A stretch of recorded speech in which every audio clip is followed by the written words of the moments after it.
C'est incroyable, ça vous décroche la mâchoire à chaque fois que vous tournez la poignée. Là, je suis à 5000 tours minute, troisième. Wouah, wouah, là là là là là là. Le freinage, Antoine n'est pas trop derrière moi. Ah, ça fait tellement mal quand vous vous arrêtez. Vous voyez comme... Ah, c'est incontrôlable. C'est incontrôlable. En règle générale, Oui, je fais mon intro sur ma moto, foutez-moi la paix. Donc, comme je disais, en règle générale, le monde de la moto, c'est toujours un équilibre. Si vous voulez beaucoup de chevaux, vous allez avoir en règle générale moins de couple, un petit peu à l'image des hyper sports qui hantent nos circuits. Si vous voulez au contraire du gros couple, vous allez perdre un peu des canassons, comme un petit peu les gros customs à la Harley Davidson. Et finalement, quand vous voulez les deux, vous vous retrouvez avec des paquebots qui pèsent très lourd, à l'image de cette moto que je n'ai donc pas sortie juste pour me la raconter. Mais il y a certains constructeurs qui ont réussi à avoir des motos incroyablement puissantes, coupleuses à en arracher des arbres et aussi légères que des 650.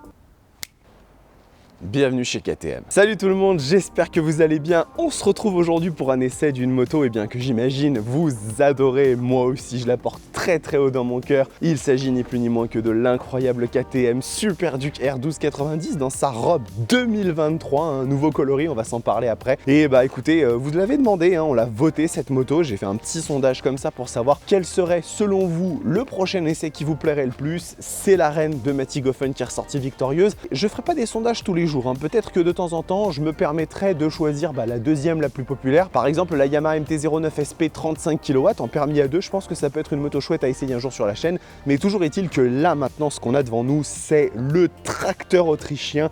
Donc, je vais très rapidement faire un petit historique sur cette moto. Mais avant toute chose, on va remercier les personnes qui nous l'ont aimablement prêté. Espace Murite, nos grands amis et partenaires, donc qui sont à Châtillon, qui font KTM, Yamaha, Kawasaki et Ducati. C'est un petit peu comme ça, un florilège de différentes marques et de différentes contrées. Ils sont très sympas, très professionnels. Ils ont même une petite aile comme ça avec des accessoires. Ils travaillent maintenant avec Motoax. Donc, vous pouvez acheter votre petite Z900, mettre un petit quadlock dessus, une petite protection de réservoir. Vous repartez avec un casque stylé. Bref, le deal est vraiment assez complet. Et je vous le rappelle, vous avez le code RoadstersTV. Il faut me contacter quand même avant par mail, qui vous donne jusqu'à 1500 € d'avantage client si vous voulez acheter une moto ou des accessoires chez eux. Donc, n'hésitez pas, ça peut être cool pour vous. Bon, passons maintenant à des sujets un petit peu plus couple. On se refait un petit point histoire très rapide, mais nous sommes en 2014. Et à cette époque-là, la marche des hyper roadsters avait commencé avec le Viking en 2007, je vous le rappelle. C'est elle vraiment la pionnière de ce secteur. Mais bon, un peu plus récemment, en 2010, on a vu la Tuono V4 qui avait commencé un petit peu à dynamiter le secteur. Et la S Miller qui, sur la même année, s'est ancrée comme la version décarénée de la S Miller. Eh bien, l'Autriche est arrivée avec une proposition tout à elle, en introduisant la KTM Super Duke 1290 première génération, qui était véritablement la première fois qu'on avait quelque chose d'aussi con. Et je pense que c'est vraiment ça qui va être la ligne directrice de tout cet essai, c'est l'aspect con de la machine. Parce que oui, on a 180 chevaux dans un bicylindre, ce qui est à l'époque gigantesque, mais surtout, on sort des valeurs de couple qui sont phénoménales, 14,7 m/kg. C'était une proposition qui était totalement unique, parce que on faisait soit des motos qui étaient puissantes, qui développaient beaucoup de chevaux, soit qui avait beaucoup de couple, mais les deux dans une moto qui était quand même extrêmement légère. Ça lui a valu le surnom de The Beast. C'était tout à fait valide et légitime comme nom. Et les années ont passé, pendant quelques temps, elle a gardé le titre de roadster le plus puissant, le plus coupeux de la production, mais la concurrence s'est vue on a poussé des dents comme ça, je le mime bien, avec notamment aujourd'hui les Ducati Street Fighter, BMW M Miller, Brutal, ZH2 qui dépassent un petit peu cette machine en termes de puissance, de chevaux. Donc elle a dû évoluer, elle a eu deux versions supplémentaires, la V2 et puis finalement la V3 qui se veut toujours un petit peu plus agressive, un petit peu plus incisive, plus technologique. Est-ce qu'elle est encore aujourd'hui le roadster le plus con de la production? Ça on va le voir dans cet essai. On va commencer par le tour statique. Alors on va commencer par le look, je m'excuse, la moto est pas totalement propre, je l'ai nettoyée comme je pouvais, mais je suis sur un planning un petit peu chargé. La Super Duke 1290 est une moto qui à mon sens est très belle, mais surtout qui a une identité très forte. Je pense pas qu'elle plaira à tout le monde parce que c'est quand même un peu particulier, ces lignes très taillées à la serpe, etc. Une S Miller est peut-être un peu plus consensuel, mais moi j'adore, il y a un côté très prédateur, l'optique elle est super acérée, on a un monobras qui est magnifique hein, avec cette jolie jante et un pot d'échappement qui est pas si gros que ça et surtout pas un des plus moches de la production, hein. Il est gravé, même Super Duke R, donc c'est très sympathique. On a des petits gestes ci et là qui sont très cool. Par rapport à la V2, la tête de fourche est un petit peu plus grande, les écopes sont plus acérées, ça respire vraiment l'agressivité cette moto et surtout une finition qui est à mon sens extrêmement bonne. Les nouveaux coloris 2023 sont très sympas, j'aime beaucoup ce bleu, il est très profond, il est très chouette, même si j'avais une tendance à préférer les couleurs un peu blanches et orange des anciennes versions. Et après il y a quand même un ou deux petits trucs qui moi je trouve font un petit peu tâche. Les rétroviseurs sont pas forcément hyper jolis, bon c'est pas forcément le truc, mais c'est surtout que pour 2023 KTM a décidé de mettre sur cette moto les poignées de la 790 Duke et ça franchement ça fait un peu pingre quand on voit le tarif de la Super Duke. Je trouve que c'est vraiment le genre de petites intentions qui moi me plaisent pas forcément et je pense pas qu'une poignée coûtant 400 ou 500 € à produire pour un manufacturier, je pense que garder les anciennes poignées sur la 1290 aurait pas été du luxe. Bon malheureusement c'est ce qu'ils ont décidé. Après en termes de look global c'est une moto que je trouve fantastique et vraiment parmi celles dans les roadsters très musclés hein, de l'industrie qui ont la gueule la plus énervée et qui véhiculent le plus une identité très forte. Dites-moi un petit peu vous ce que vous en pensez dans les commentaires, hein. Je serais curieux de savoir si vous l'aimez bien cette Super Duke en termes de ligne ou si vous êtes plutôt team Tuono, S Miller, Speed Triple. Dites-moi un petit peu ce que vous en pensez, je suis curieux de savoir vos avis. On va pouvoir parler maintenant du truc le plus intéressant sur cette moto, hein, bah oui, le moteur. Donc pour commencer, ce cœur est le plus con de la production. C'est le moteur le plus con de toute l'industrie moto, il n'y a absolument aucun doute à avoir là-dessus. C'est donc un bicylindre en ligne de 1300 cm3, hein, le LC8 qui est dérivé de l'ancienne Sportive RC8 qui existait chez KTM, qui n'est plus vendue aujourd'hui et qui non seulement a 180 chevaux de valeur de puissance, donc il n'a pas évolué au long du temps et vous comprendrez pourquoi, hein, c'est une philosophie que KTM a voulu maintenir, mais surtout il a des valeurs de couple qui sont dinguissimes, 14,2 mètres/kg, c'est monstrueux. Alors c'est un petit peu moins que la V1 parce qu'il y a eu des normes de pollution qui sont passées par là, etc.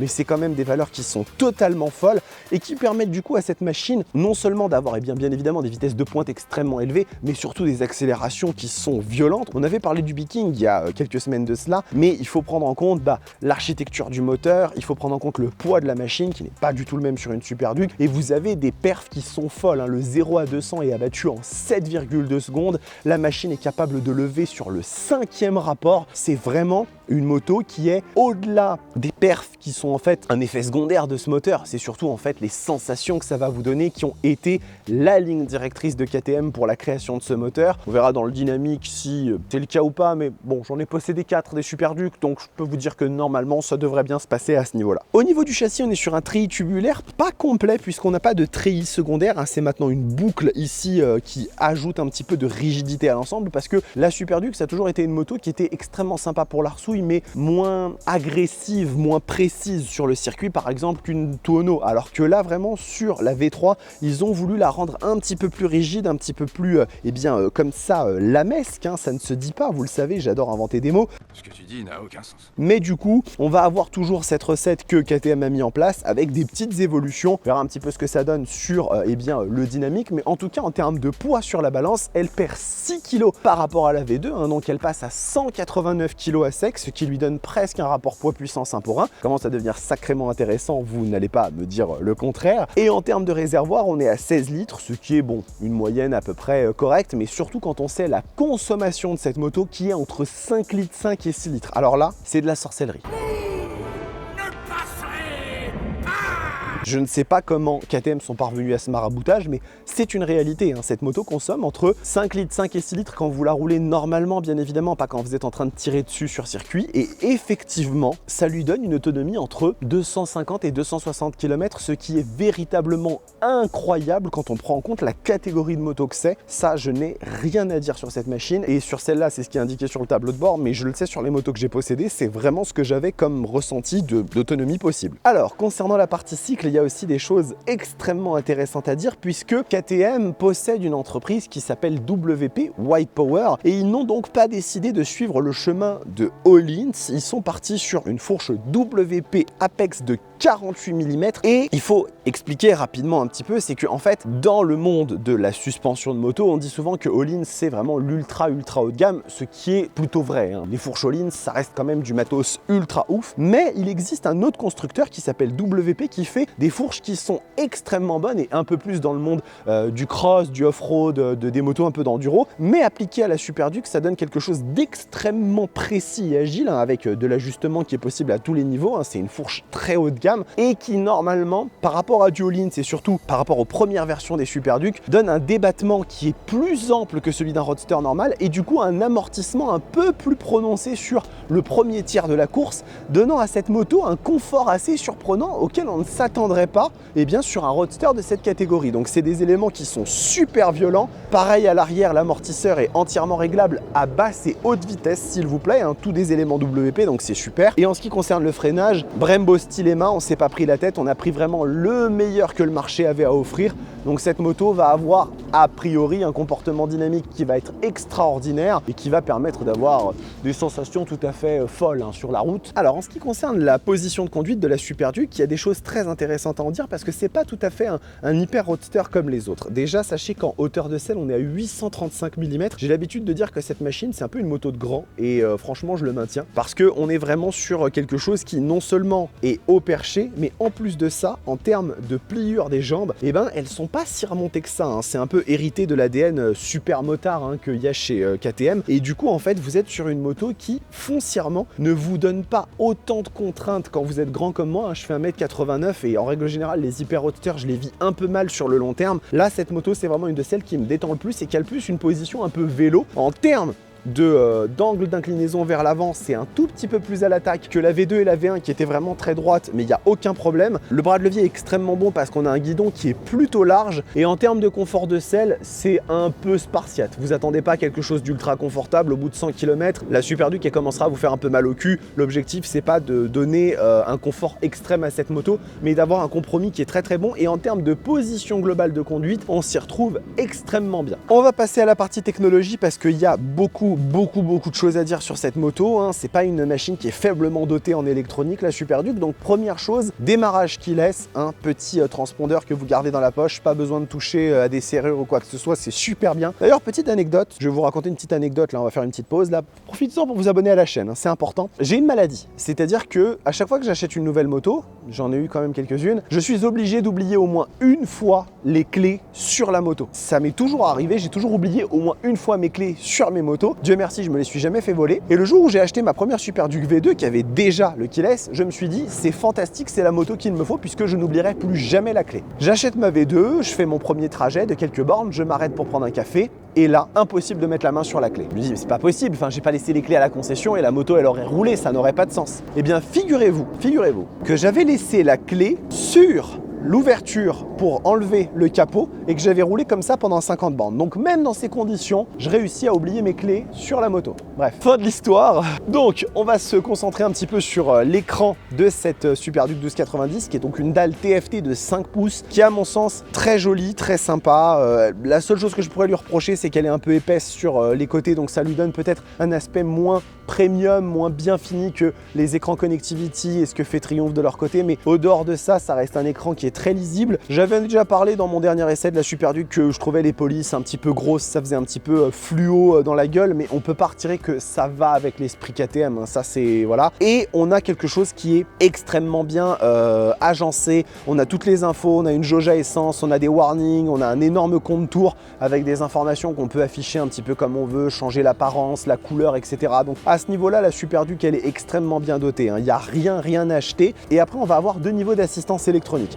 Dans un premier temps, quand vous achetez la moto nue, vous allez avoir 3 modes de conduite, hein, donc le Rain, Street et Sport, avec un contrôle de traction, avec un ABS dans l'angle, avec un anti-wheeling. Vous avez une machine qui est extrêmement bien dotée. Et si vous décidez d'acheter le Tech Pack, qui est donc un pack d'options, hein, qu'on rajoute quand on achète la moto ou plus tard, et bien là, vous allez avoir accès aux deux modes track et performance qui sont bien plus énervés, avec notamment la réponse moteur track, qui est une vraie différence avec le mode sport. C'est quelque chose en règle générale chez les autres constructeurs, entre le mode le plus élevé de série et le mode qu'on peut débloquer quand on prend une option, la réponse au moteur est pas si énervée. Sur la Super Duke, c'est une autre moto, hein. C'est vraiment pas la même machine et à mon sens, acheter une Super Duke sans avoir le mode track et perf, c'est pas une bonne idée. On va avoir également en option le Quick Shifter Up and Down. Ça par contre, je trouve que c'est un peu une pingrerie, ça devrait être intégré de série. Régulation du frein moteur, une application KTM qui permet de connecter son téléphone. On va avoir aussi un feu stop adaptatif, du launch control. Donc quand on prend l'ensemble de la machine et toutes les options qu'on peut lui rajouter,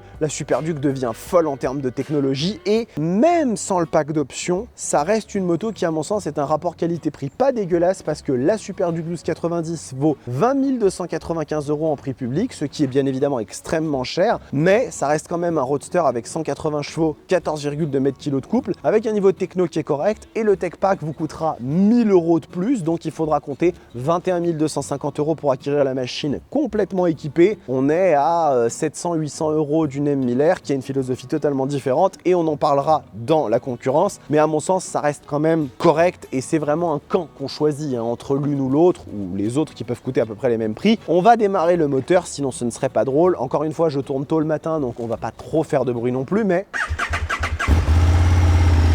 vous sentez comme ce n'est pas du tout le même bicylindre que Ducati, hein. C'est vraiment une sonorité un peu différente. Je ne dirais pas qu'elle est plus agréable parce que je trouve quand même que la sonorité Ducati elle est très chouette, mais il y a un petit quelque chose qui est caractéristique de KTM, ça fait presque agricole hein, dans l'esprit. Et on va tourner un petit peu la poignée gentiment. Sentez qu'il y a une petite âme assez énervée et même d'origine, le pot fait un bruit qui est quand même assez chouette. Maintenant, je ne le dirai jamais assez, une Super Duke 1290, ça ne se regarde pas, on n'en discute pas, on monte dessus, on va rouler avec pour voir si The Beast est toujours avec nous. Allez les amis, c'est parti pour le tour dynamique de cette petite Super Duke. Je commence avec un petit rayon de braquage de banque, là regardez-moi ça, ça passe tout à fait bien. On se fait un petit demi-tour comme ça dans un mouchoir de grande poche, mais ça passe très bien. Et pour cet essai, nous allons avoir un invité qui va nous accompagner tout du long, Antoine qui est dans le rétroviseur avec le petit Viking. Il vous salue les amis. Et bien évidemment, vous le savez, cette moto, je l'ai déjà essayée, j'en ai parlé en long, en large et en travers. Mais pour vous qui n'avez pas encore vu l'essai, ou ceux qui sont définitivement addicts à cette moto incroyable qu'est la Super Duke, eh bien allons-y. Parlons un petit peu des aspects pratiques pour commencer. Alors déjà, hein, la position de conduite est tout à fait en phase avec ce que je vous ai dit hein, dans le tour Zdadik. Attention, il faut savoir s'arrêter à temps pour ne pas se faire renverser. Merci à vous, messieurs, de m'avoir laissé passer. Position qui est donc pour les grands, j'ai envie de dire. Hein. Ce roadster, il n'est pas forcément fait pour les petits gabarits dans le sens où les jambes sont très détendues, la selle est plutôt haute. Alors on peut s'en sortir parce qu'elle est quand même assez fine, mais sachez que c'est pas forcément la machine qui sera la plus adaptée pour les plus petits pilotes. Et moi, je suis aux anges avec cette moto parce que du coup, forcément, toute ma taille... Je vais freiner, c'est la responsabilité civile. Toute ma taille peut s'exprimer et donc je peux vraiment me sentir super à l'aise sur cette moto, ce qui est vraiment super chouette. Et voilà, j'ai envie de dire qu'on va arrêter pendant quelques secondes les aspects pratiques, puisque dès que la route va se dégager, on va pouvoir profiter du moteur. Ah oui, tout à fait. Ça c'est un Viking si vous ne connaissez pas. Ça sonne comme il faut. Allez, on reparlera des aspects pratiques un tout petit peu après, puisque je vous l'ai dit, cette moto, l'un des objectifs c'est de vous rendre compte, et ce LC8, il joue très bien son rôle là-dedans. Mon Dieu purée, mon Dieu, je m'y ferai jamais, hein. Je m'y ferai jamais, la force de cet engin est incroyable. Le bouilleur est d'une force terrifiante. Alors là, je suis en mode track, hein, qui est forcément celui qui envoie le plus et qui vraiment transfigure la moto au niveau de sa réponse moteur et de l'instantanéité de l'accélération. C'est incroyable, ça vous décroche la mâchoire à chaque fois que vous tournez la poignée. Là je suis à 5000 tours minute, troisième. Waouh là. Et de façon assez étonnante hein, pour un bicylindre, il allonge quand même plutôt pas mal hein. Vous voyez, on est à 10 000 tours minute sur la zone rouge et dès qu'on arrive même à 7-8 000, il continue à pousser avec une vigueur qui est phénoménale. Je vous le rappelle, hein, 180 chevaux, 14,2 m/kg de couple, c'est un véritable tracteur. Contrairement bien évidemment au Viking qui est derrière nous, on a une architecture qui permet une instantanéité de l'accélération qui est beaucoup plus prononcée. Et véritablement cette Super Duke, elle ne demande qu'une seule chose, c'est à ce que vous la cravachiez et que vous preniez un kiff monumental avec, mais sans forcément monter dans des vitesses qui sont illégales, puisque vous avez un coup de pied au cul qui est immédiat, un châssis qui est monstrueux, on en reparlera juste après. Quel plaisir cette Super Duke, quel plaisir. Franchement, je vous le dis, hein, j'en ai possédé 4 et vous en avez connu une sur la chaîne si vous me suivez depuis quelques temps. C'est de l'or en barre cette moto, hein. Elle est quasi parfaite pour moi, elle n'a pas vraiment de défauts. Et donc on revient en ville comme ça, là en ville, quand on arrive en ville, et on va parler un petit peu des autres aspects pratiques, hein, notamment les commodos qui sont excellents, un petit peu particuliers dans la forme mais ils font très moderne. Faut s'y habituer, une fois que vous les avez en main, ça se fait très très bien, hein, le petit régulateur de vitesse. Petit bémol, petit point rouge, petit carton jaune dira-t-on, pour bien évidemment les warnings ici qui sont mal placés, hein, on est obligé un petit peu comme ça de se contorsionner, pas de lâcher complètement la main sur l'accélérateur. Oh, petite panique, allez, regardez-moi ça les amis, beau monstre. Donc voilà, en dehors des warnings, je trouve qu'ils sont très très bons. Le tableau de bord est d'une lisibilité qui est véritablement exemplaire, il est bien éclairé, on a des petites couleurs qui sont un petit peu différentes de ce qu'on a l'habitude, puisque là c'est pas un blanc classique mais bien le orange KTM qui vous servira. Vous pouvez le mettre en blanc, hein, si vous le souhaitez aussi, c'est possible, mais moi j'aime beaucoup, hein, le rendu, c'est le mode nuit, là je le trouve super joli. Et puis écoutez, en termes de maniabilité, la moto, hein, vous le savez, elle fait 189 kg à sec, donc c'est un vélo, elle est vraiment pensée pour que vous soyez aussi à l'aise sur des routes sinueuses, un petit peu de routes rapides que dans la ville, hein. C'est vraiment une moto qui se plie à votre volonté. Niveau consommation, je vous ai dit, hein, on est à des niveaux qui sont incroyablement bas, hein. On est sur du 5 litres, 5-6 litres, hein, quand on tourne pas trop la poignée, et même comme ça se passe très très bien. Les rétroviseurs, à défaut d'être jolis, sont très très bons, ils ne vibrent pas trop, ils sont assez ajustables, donc j'aime bien. Globalement cette moto au niveau de l'ergonomie, c'est vraiment le meilleur roadster qui soit pour vous faciliter la vie au quotidien. Il n'y en a pas d'autres qui la battent sur ce terrain là. Allez, maintenant on va éprouver un petit peu le châssis treillis tubulaire qui est nouveau, hein, je vous le rappelle, hein, ici on n'est pas sur un full treillis avec treillis secondaire et primaire, mais vraiment une petite boucle. Et franchement, oh là là là là là là là là là là là là là, elle se plie à vos moindres désirs, elle se couche avec une facilité qui est déconcertante.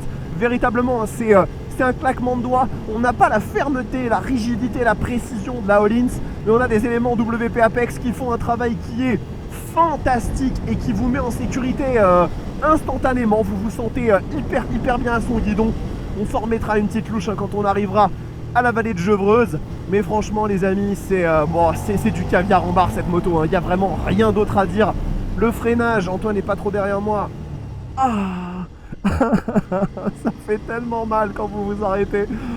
Oh là là, les étriers Brembo Stylema sont fidèles à leur réputation, précis, terrifiants de puissance, mais aussi dosables, hein. Quand vous voulez pas forcément leur tirer trop dedans, il n'y a aucun souci, ça se gère très très bien. Freinage à un doigt s'il le faut. Quand vous prenez les options, le feu stop adaptatif qui permet du coup de signaler à la personne qui est derrière vous qui a eu un gros freinage en faisant clignoter votre feu arrière.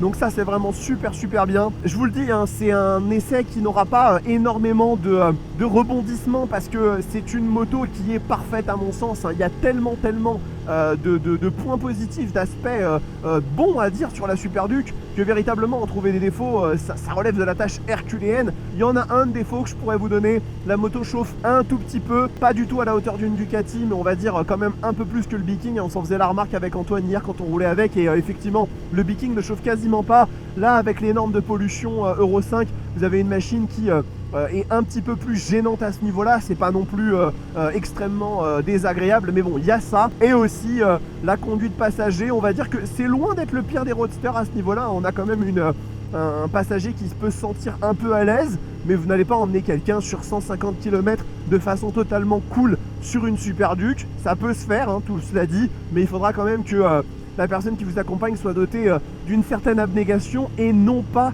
du bal des nations. C'est le bal des nations. On se remet une petite couche de plaisir ici avec ce moteur. Ah oui, je vais vous montrer quand même quelque chose d'assez sympa, si j'arrive à lire comme il faut au niveau de la réponse. Voilà, là je vais me mettre en mode street sur la moto au niveau de la réponse d'accélérateur. Donc c'est le mode performance qui est réglable. Et bien ici, la moto elle est toujours nerveuse, hein, parce que la Super Duke c'est une machine qui a quand même énormément de couple à bas régime, mais c'est beaucoup moins dangereux en ressenti, ou tout du moins en instantanéité. Je vais pas dire dangereux parce que bon, le danger il est là où on le cherche, mais vous voyez là je vais me mettre en mode track, et là quand je tourne la poignée, vous voyez comme... Ah, c'est incontrôlable. C'est incontrôlable. Donc vous voyez, il y a vraiment ce côté-là où le mode track, il est fait pour que vous kiffiez à 100%, mais vous avez une différence de réponse moteur qui est phénoménale. Allez, on se fait encore un petit point sur cette fourche WP Apex que moi j'aime beaucoup parce que elle absorbe extrêmement bien les irrégularités de la route, peut-être même encore mieux qu'une fourche Öhlins X30. Vraiment, c'est super bien et elle ne sacrifie pas non plus à sa sportivité, hein, ça s'emmène très très bien. Ça gigote juste un petit peu et ça il faut en être conscient, c'est que la Super Duke c'est une moto qui est un petit peu volage, un petit peu fofolle, et quand vous accélérez vous pouvez même ressentir un petit peu des vibrations comme ça au niveau du guidon. Faut pas avoir peur, hein, il y a un amortisseur de direction qui est là pour ça, mais c'est une machine qui est pensée pour avoir vraiment une direction extrêmement facile et du coup forcément ça se sent un petit peu, mais rassurez-vous, hein, franchement c'est rien du tout. Si vous voulez un élément encore plus précis, vous avez la Super Duke RR qui est équipée d'une fourche WP Apex Pro qui elle est encore au-dessus. Mais sinon, bon, qu'est-ce qu'on prend son pied avec cette incroyable moto. C'est pas pour rien que c'est une de mes meules préférées, c'est vraiment du fun en barre cette machine, elle est incroyable. Allez, la petite dernière ligne droite. Ah, le contrôle de traction qui s'affole.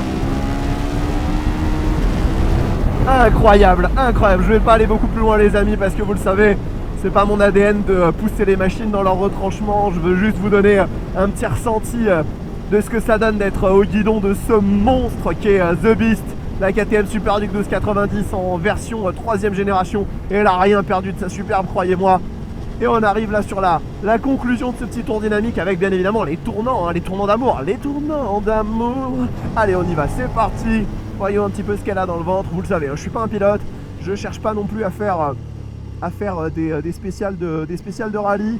On regarde juste un petit peu, mais la maniabilité elle est confondante ici dans les 17 tournants. C'est vraiment le meilleur moment pour tester un petit peu les châssis, les passages de pif à paf. Et franchement, regardez-moi ça, c'est un jouet. Oh là là là là là là, quel pied. On n'a pas besoin de rouler vite, hein, pas du tout, hein. C'est juste incroyable. C'est incroyable à quel point ça se fait bien. Ça s'emmène, ça s'en va, ça revient. C'est fait de tout petit rien. Ça se chante et ça se danse. Oh là là là là là là là là là là. Oh là là là là là là. Oh, c'est un plaisir les amis, c'est un plaisir. La petite larme, elle est pas loin. Elle est pas loin. Franchement, elle est incroyable cette moto. Incroyable. Et bah écoutez, on va arriver sur des amis, un ami motard et puis une petite voiture, donc on va pas aller beaucoup plus loin. Et on va s'arrêter là. Pour cette partie dynamique. Écoutez, si vous avez vu déjà les anciens essais, vous le savez, pour moi la Super Duke c'est une des motos les plus incroyables qui existent. Et je n'ai pas changé d'opinion, ça reste toujours la même, c'est-à-dire que bah elle est dingue. On va passer maintenant à la partie concurrence les amis, je vous retrouve dans un instant.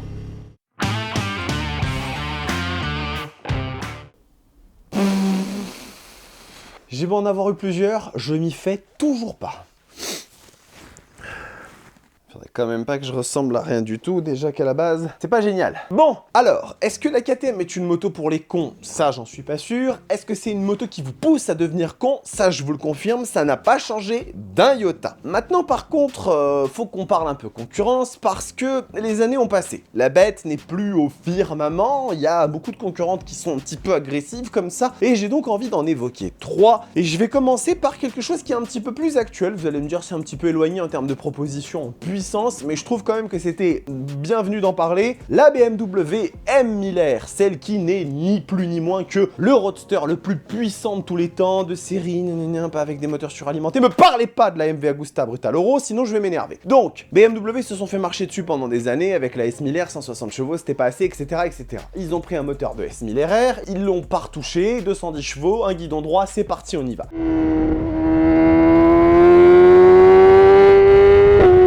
La M1000R est une proposition fantastique avec un moteur incroyable qui non seulement sort de 110 chevaux mais surtout hérite de la technologie Shift Cam de la S1000RR qui permet d'avoir du couple en bas et de la puissance en haut, ce qui fait qu'il se comporte pas tout à fait comme un 4 cylindres en ligne standard. Ça reste quand même un peu moins creux que les équivalences plus vanilla. On a une technologie qui est hallucinante, un rapport qualité-prix qui, excusez-moi les amis, mitraille un grand nombre de motos. Et est-ce que ce serait pas le cas pour la KTM Super Duke? Bah franchement ça reste quand même exceptionnel, toute la technologie qu'on a sur cette moto, l'écran connectivity, les jantes forgées, machin, bla bla bla. Elle est extraordinaire cette machine. Après, c'est vrai qu'effectivement, elle est peut-être un peu moins exubérante, un peu moins fofolle au niveau de son architecture moteur que la Super Duke. C'est peut-être une moto un peu moins marrante, un peu plus sérieuse, un petit peu plus attaquante. Toujours est-il que ça, si vous avez 22 000 balles et que vous hésitez entre une Super Duke neuve avec son tech pack et peut-être quelques petits accessoires ou celle-ci, ça va vraiment dépendre de votre allégeance à l'architecture moteur que vous préférez. Ah, et très important, j'en ai fait l'essai de celle-là, hein. 150 000 vues, ça a bien marché sur internet. Allez le regarder quand même, parce que c'est une machine qui est plutôt chouette, si ça n'a pas encore été fait.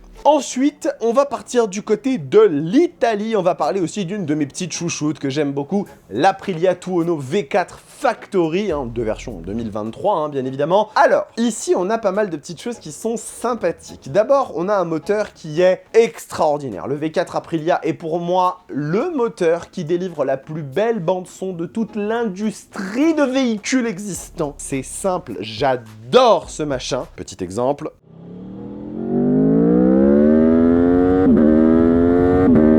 Voilà, on a une moto qui est extrêmement bien équipée parce que la version Factory se dote d'éléments Öhlins. Alors on a discuté tout à l'heure de la comparaison WP Öhlins, mais effectivement là vous êtes sur les éléments quasi les plus hauts de gamme du constructeur suédois. Maintenant ils ont la fourche NPX 2530, mais c'est phénoménal. Le système Smart EC 2.0 qui rend ses suspensions semi-actives, donc elles ajustent leur comportement en fonction de la route, et des aspects pratiques qui ont tendance à se généraliser chez les Italiens, ce qui fait plaisir, dont notamment une jauge à essence, des régulateurs de vitesse. Il n'y a pas encore de warning, mais peut-être pour 2024, qui sait, ils vont y passer. En tout cas, c'est une moto qui est fantastique, précise comme une lame de rasoir sur un circuit. Elle détruit une Super Duke, mais il n'y a pas le moindre doute. Assez coupleuse. Par contre, ça consomme, ça chauffe. La fiabilité, même si ça a été racheté par Piaggio et que ça va un peu mieux, c'est pas encore ça. Et le réseau, voilà, et on n'a pas non plus à tous les coins de rue des concessionnaires Aprilia. Mais si vous voulez quelque chose de un cran encore au-dessus en termes d'exotisme et de rareté par rapport à une Super Duke, ça j'adore. Et alors le son, mamma mia. Et on va terminer avec une machine dont on parle pas assez souvent, je trouve, et qui est pourtant phénoménale, vous allez le voir. C'est la Triumph Speed Triple 1200 RS. Et oui, cette machine, depuis que je l'ai essayée il y a pratiquement 2 ans, hein, le temps passe quand même, eh bien, m'avait laissé une très forte impression. Hein. On était passé d'une génération 1050 qui sortait 150 chevaux à 180 bourrins.